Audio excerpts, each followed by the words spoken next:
Automotive Tales. So those of you that are familiar with the channel will be aware that our normal content is people doing their own car stories, and also you might be following Project T5 Rescue, where we talk through one of the fleet. Unfortunately, due to the ongoing restrictions for social distancing, it is making it very difficult for us to create content. So today, I thought I would take you through one of the cars in the fleet.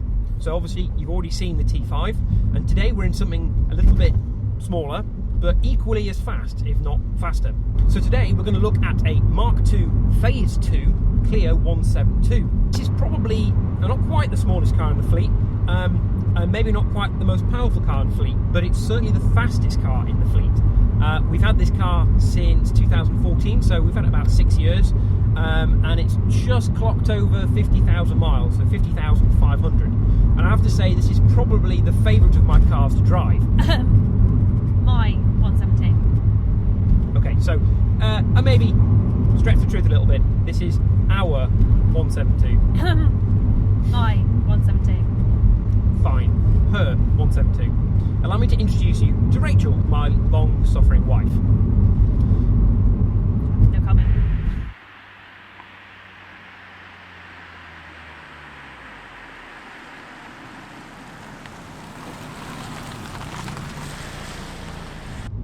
So instead of sitting in the studio, we thought we'd do something a little bit more interesting, and we've taken our Clio 172, her Clio 172, out for a drive.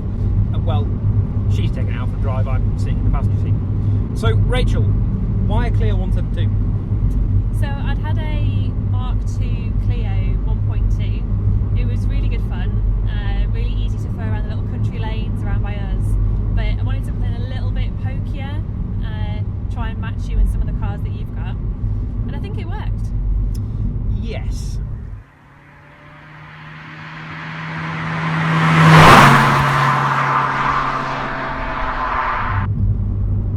So I think most people of a petrolhead persuasion have had some sort of involvement with a Clio Sport at some point in their life. Whether that's with the Mark I Clio, where the hot version was a Williams developed, so that's Williams F1, for those that aren't familiar with it, and that went through various iterations. I think there was 3 facelifts of the Williams Clio, then into the Mark II, which this is. There was both the Phase 1 and the Phase 2, and with the Mark II came the bonkers Clio V6, which I guess harks back to the earlier Renault Sports of the Renault 5 Turbo, the Gordini, and the big rear-engined wide-arch monsters that came with for Group B rallying. Right through to the modern Mark III, Mark IVs all had Clio Sport versions.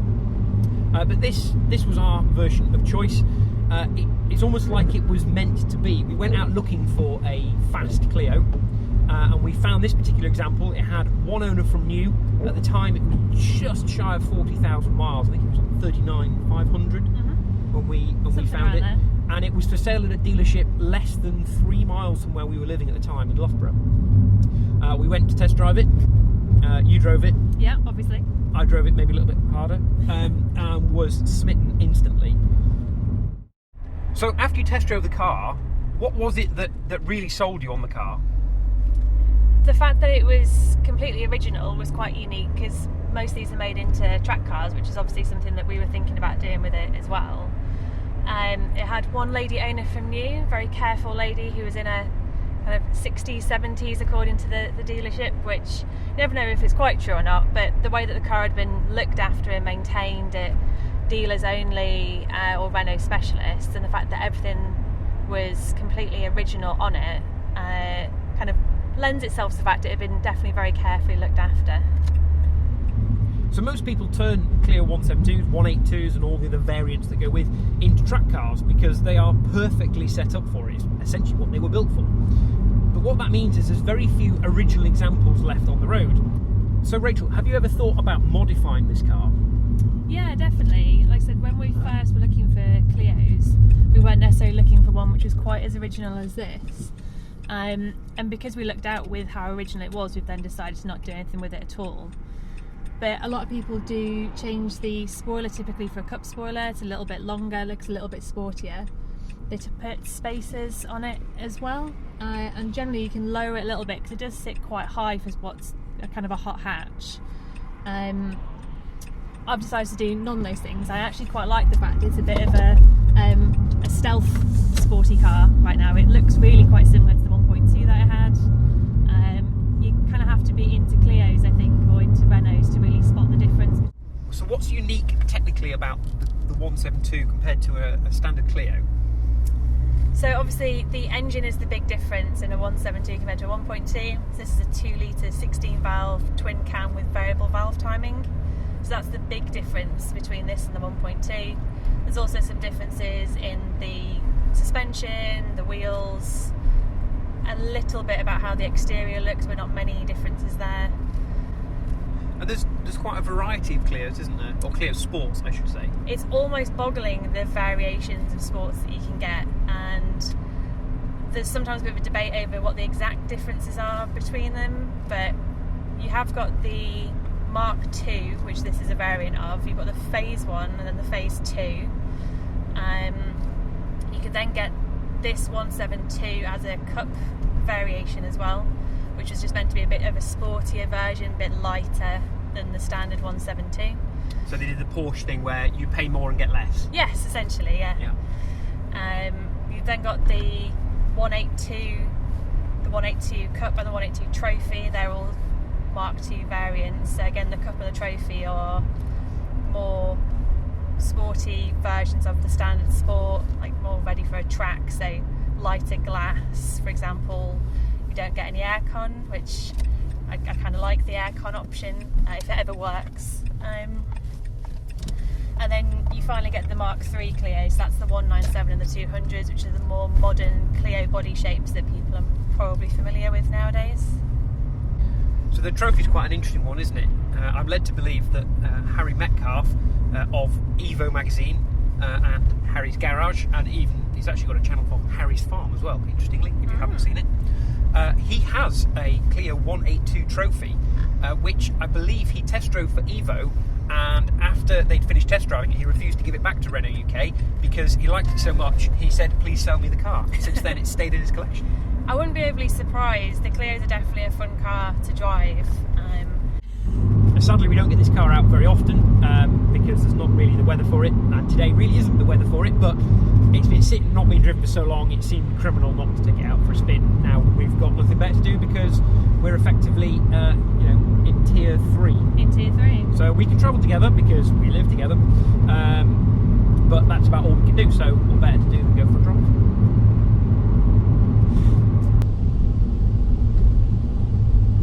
Well, what we're going to do while we're out for a drive, Mackey's, McDonald's, sweet, other fast food restaurants are available.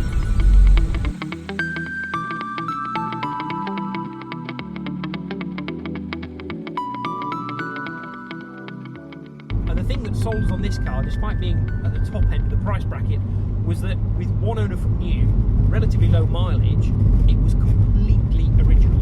So there was not a single aftermarket part. Even the exhaust was an original Renault component, which is often replaced because, well, the stainless steel aftermarket ones are significantly cheaper.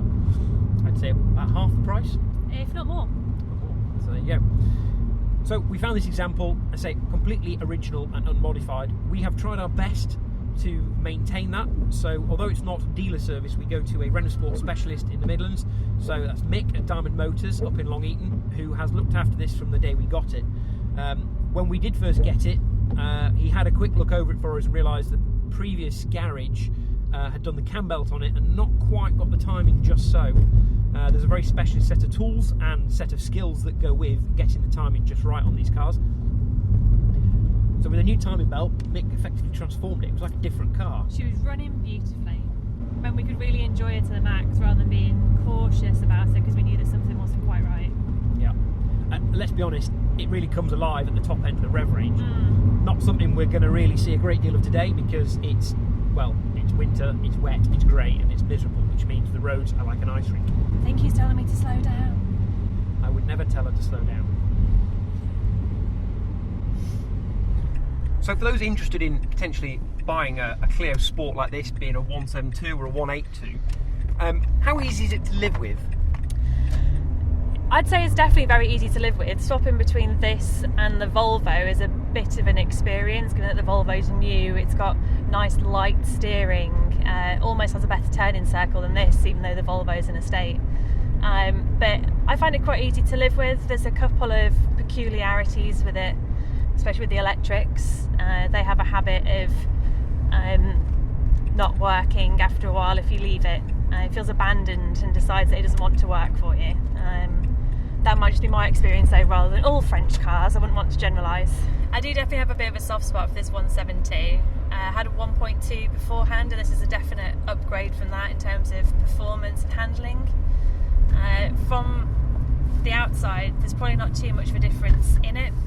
People who aren't that into Clios would probably think it's just exactly the same car because the exhaust is hidden. To somebody who's not into Clios, the headlights and everything else just looks the same. So someone probably thinks I've just stuck a sport badge on a 1.2, but I promise you I haven't. It is actually a sports. Sports. That's how you're supposed to say it. Sports. It's definitely a really fun car to drive. It handles really well, even if occasionally I do have to spend a bit of money on it. So slightly boomy at the moment because there's a slight issue with the exhaust. Okay, so if you had your pick of the crop, which of the Clio Sports would you have and why? Difficult one. I don't want to base it all on looks, but I do have to say I've got a bit of a soft spot for the liquid yellow, which only comes in the 182 variants. So I'd have to swap the 172 for 182. And it is really just for the colour. I think it's so stand out. We do like a good yellow car, don't we? A proper yellow car, yes. What are you trying to say about a Volvo T5R? Nothing. Not at all.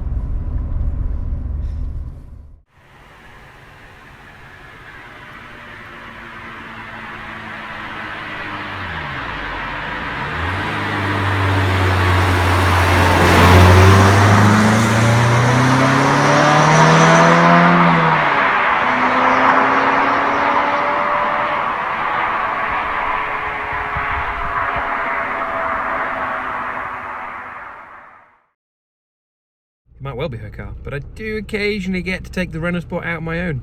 Unfortunately today, as you can see, it's bloody freezing. In fact, it's actually snowing now. So chances of me actually getting to enjoy the car is nil.